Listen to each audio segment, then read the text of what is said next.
How were the dioramas built? How do you make the animals? How are they made?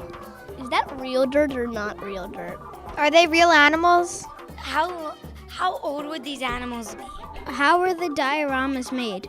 The dioramas were thought out long in advance, and certain animals were identified as being particularly important or interesting. Expeditions were launched from the Academy of groups of scientists and naturalists who would go to the places that the dioramas depict. They would collect the animals that they wanted to discuss and share with the population of Philadelphia and the world. Once the animals come back to the museum, they go through the process of taxidermy. Taxidermy is the art of preserving animals in a lifelike way. This was a very sophisticated kind of taxidermy that was just reaching its pinnacle of sophistication in the 1920s and 30s when the habitats were made. The Academy's backdrop paintings are intricate reproductions of the exact place that the diorama was depicting.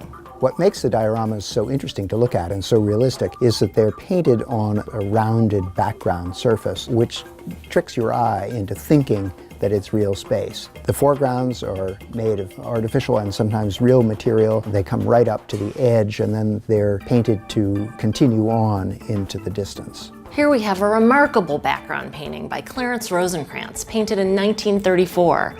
The dreamy, misty quality really puts you in the scene. You can almost feel the chill and damp. The dioramas show as much about habitat as they do about the animals themselves. And as those habitats are changing with climate change, with human use, with increasing human populations, these preserved sections of the world are all the more important for us to have today.